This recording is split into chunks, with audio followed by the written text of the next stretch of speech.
Hey, I wanted to answer a question asked on my Tumblr by the Beard of Andronicus. He asked, why aren't historical time periods used more as settings within RPGs? There appears to be potentially interesting, well-known periods, fall of the Western Roman Empire in the 5th century, Crusading period, early Middle Ages, Renaissance Italy, etc., that would make for an interesting backdrop for an RPG, but developers seem content on relying on standard fantasy fare, judging from the last few popular releases. Is it a lack of interest on the part of the public, developers, or something else? That's an excellent question that I've been asking for about 15 years. So of course I'm going to answer this. I'm going to answer it a little more broadly than just RPGs, because I think there's a reticence among a lot of game developers overall to deal with history or historical settings and subjects. Obviously there are exceptions, but I've noticed trends, and I'm going to talk about them. So why not? I'm referring to notes here, by the way. Why not? One thing I found, very simply, is that a lot of developers didn't like history academically, and so now they don't like it. They don't like the idea of it. They had a bad teacher, or a bad series of teachers, or textbooks they thought were boring, or they covered periods of history that weren't particularly interesting to them. So they've pretty much written off history, which is kind of crazy because everything cool that humans ever did happened in history at some point. Like, yeah, it's, you know, history, our lives are full of boring things, but that's why you pick out the cool stuff to focus on and talk about. And I mean, you see this happen with films and books all the time, where they focus on some cool element of history and obviously they embellish it. That's always kind of the point, is that you interpret it in a way that's exciting and interesting. So I was not a huge fan of the Borgias series with Jeremy Irons. I mean, a lot of great actors and really cool sets and everything. I'm not about to critique the whole show, but there are things in there that they took from history and then they elaborated on mildly. So for example, King Ferrante of Naples, Ferrante the First, or Ferdinand the First, he was rumored to have stuffed his enemies, and like their dead bodies. Like he would kill his enemies and then stuff their bodies and keep them around.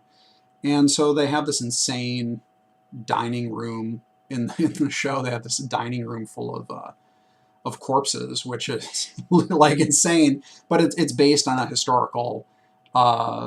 At least a historical premise. Obviously, it's not like we have a ton of accounts of Ferdinand necessarily doing this, but there are accounts of him doing this. And, you know, a lot of people love the Song of Ice and Fire series, and George R.R. Martin just pulls crazy... I mean, he's not doing pure history, he's not doing Earth's history, but he takes examples out of history. And a lot of the craziest things that people talk about happening in Game of Thrones are just based on real stuff that insane or just gnarly dudes and ladies of Earth's history did. So there's a lot of cool stuff that actually happened, or it happened in a certain form that you can interpret in a different way, make it cooler for presentation in a game or a story or a movie or whatever. And but I think a lot of people, when they are first exposed to the concept of history as a subject, as a thing, they have a bad experience with it. And as a result, a lot of them get turned off to it for a very long time. Why else?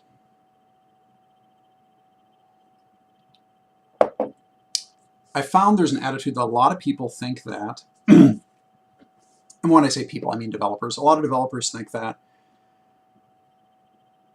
people who play the game are going to need to have studied the period that it's in, or the periods that it's in. I think this is, I understand where that instinct comes from, but it is kind of weird because, like, that's why we do it.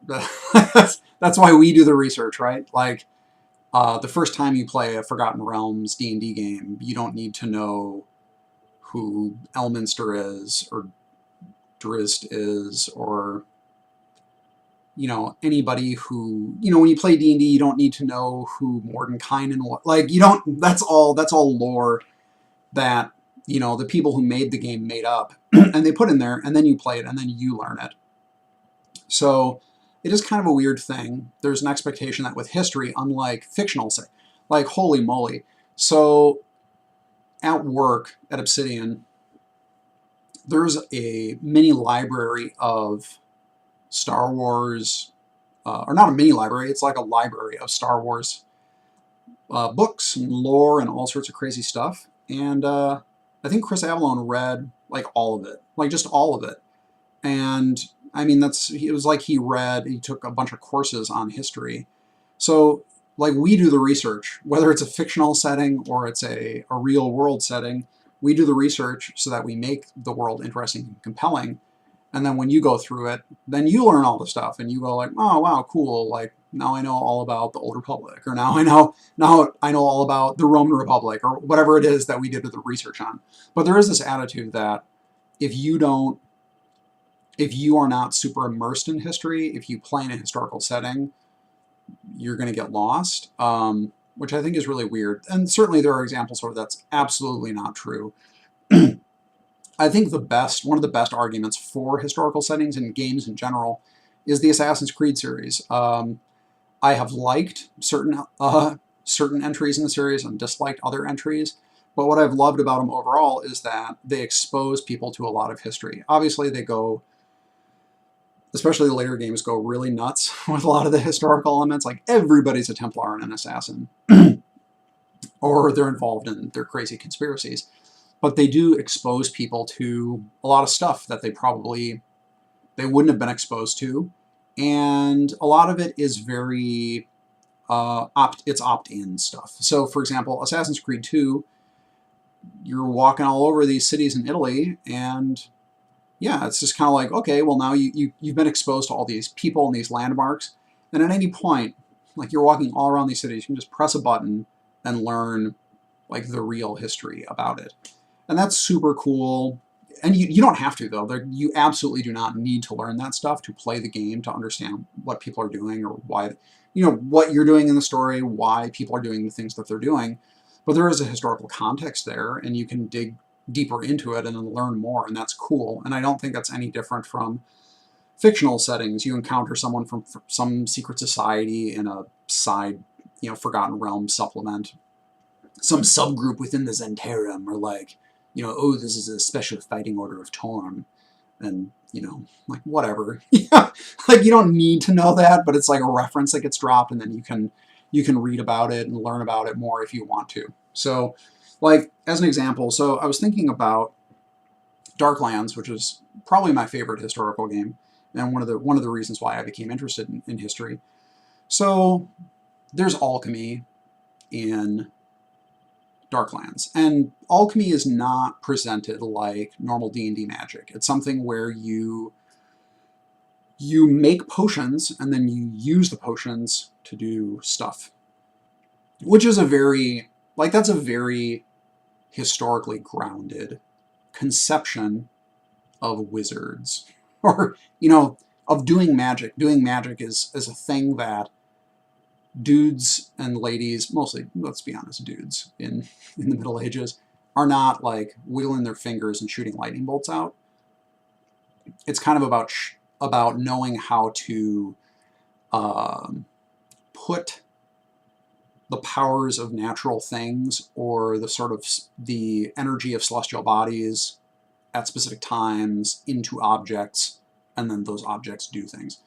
So Darklands they took that route where they said, like, okay, yeah, these are alchemists, they are practicing alchemy, they're not casting spells, and then you can like make a fireball, essentially, but you're throwing a potion that explodes. And all the other effects are derived from potions. But the thing is, what they do in the game is there are all these different formulae for the potions that you can make. So a given potion has different formulae associated with different people. So Michael Scott, Alkindi, Avicenna, Albertus Magnus, there's a bunch of Galen, there's like a bunch of other dudes in there. And those are guys, like those are real dudes who either were, they were pioneers within the field, like Albertus Magnus is like, you know, cool guy of alchemy and esoteric things. Michael Scott, advisor to Frederick II. And then you have older dudes, Al-Kindi, Avicenna. These are guys who are Arab scholars who have contributed. I know Avicenna doesn't sound like that's his Latinized name, but they contributed to that, what became the sort of Hermetic corpus, and or just the body of general magical knowledge of the Middle Ages.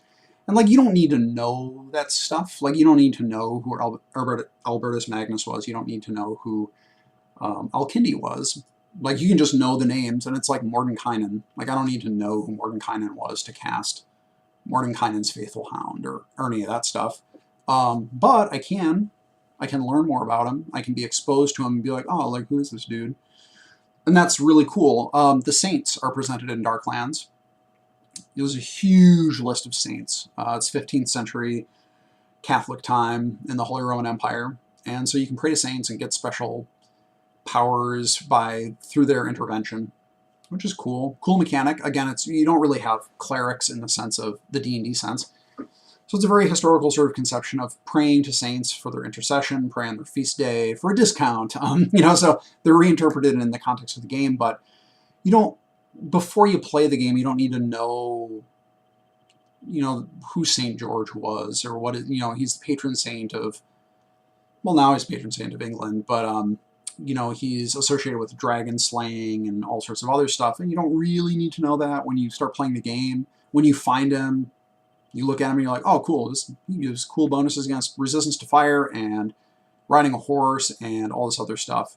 And you can just use that, and then you can go like, why is that? Like, why does St. George give these bonuses? Oh, cool, he was this dude who probably didn't exist, but like, he's associated with a story of killing dragons, and that's neat. And then other stuff like florins and groschen and pfennigs and all these canonical hours. These things are a little more, I guess, a little more tricky because they can kind of mess with your flow and understanding of how the game works. But they're not really hard, and you don't really need to know them. Like, you don't really need to know how many pfennigs are in a groschen or how many groschen are in a florin.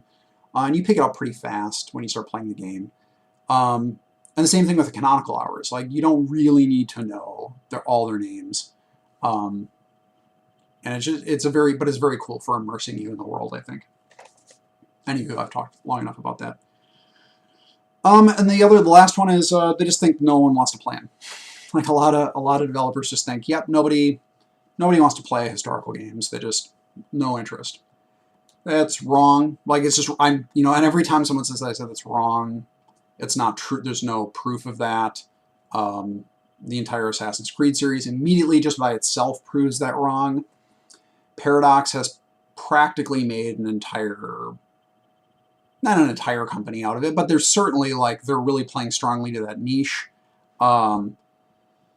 Granted, something like Mount and Blade is not historical, strictly speaking, but it has lots of historical inspirations, and there are super popular historical mods for it.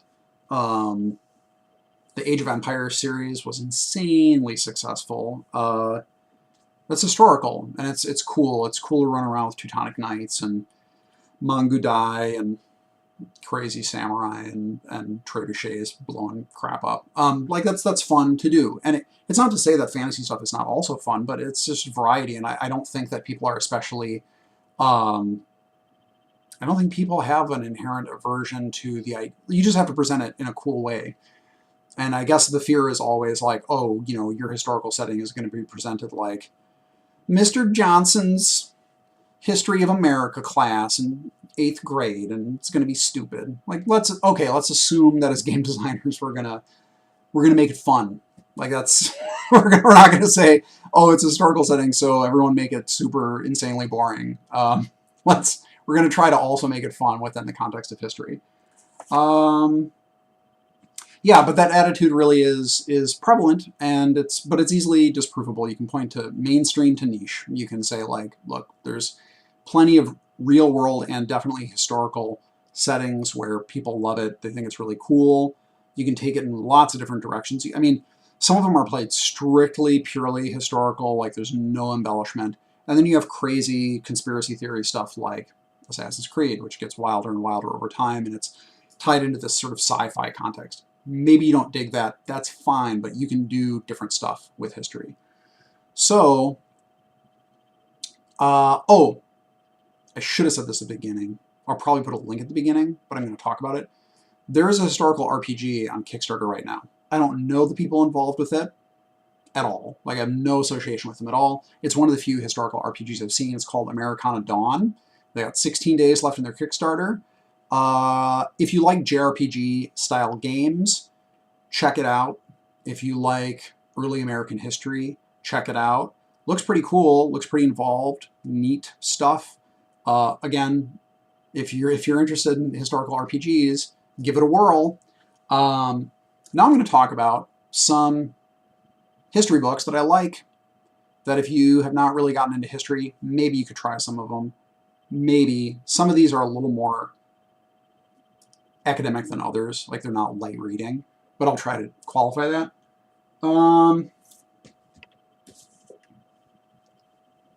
Under the Black Flag, The Romance and the Reality of Life Among the Pirates. David Cordingley. This is a pretty easy reading book that I remember from what I remember. Yeah, it's all about pirates, and it's pirates pretty much all over the world. I think he talks about some pirates in China, pirates in Europe, pirates in the New World, the Americas. Yeah, that was a really fun book. Easy reading, more or less. I really like this one. This is another sort of like, I guess I'd say pop history. Like, Stephen O'Shea is not really Mr. History. He just was kind of interested in the subject. So this is about the Cathars in what is now France. It wasn't always France. And this is kind of about how modern France took its, at least, kind of general shape. It's a pretty cool book, and it's not super thick. It reads pretty quickly, and it's neat. Yay. The Return of Martin Guerre is... this is not a long book. This is pretty fast, and it's pretty neat. If you, there was a, I want to say Gérard Depardieu was in a French film version. I'm probably remembering this wrong. It was also, of course, reinterpreted by Hollywood as Summersby, with, if I recall, Richard Gere and Jodie Foster. It's about a guy who adopts another man's identity in France, and gets away with it for a while. Okay, now here's some more academic stuff. Magic in the Middle Ages. Good stuff. Richard Kiekeffer, one of the big guys. I'm going to say one of the big guys, at least in the U.S., as far as literally this subject, Magic in the Middle Ages. Richard Kiekeffer has written a lot about this stuff. Again, not a long book. This is this is an academic sort of book, but it's really cool if you want to know about sort of the breadth of, what magic really meant within the context of historical Europe. Obviously, this is a Eurocentric book, but I love European history, so haha, read it. This is some gnarly stuff. I love this book. And again, this is getting kind of academic, but Carlo Ginzburg, he also wrote another book called The Cheese and the Worms, which is wild. Night Battles is pretty neat. It's about an agrarian cult among the Friuli called the Benandante, and how their folk beliefs were sort of... They basically fought the night battles. People born with a call were, I think it was only men. They were born, and they were sort of inducted into this group of witch hunters who would go into their dreams and fight witches to ensure that their crops would be cool. And then inquisitors found out this was going on and said, actually, you guys sound like witches. And over time, the Benandante said, you're right, which is crazy. That's insane. It's a good book. These are books that I'm reading. Oh, actually, ooh, yeah, this one. Check it out. This is on my Kindle. Where'd you go, man? Okay, here we go. Faithful Executioner.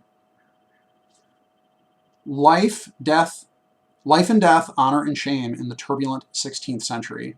Joel F. Harrington. Whoa. Oh, this is a pretty fast read. Fascinating.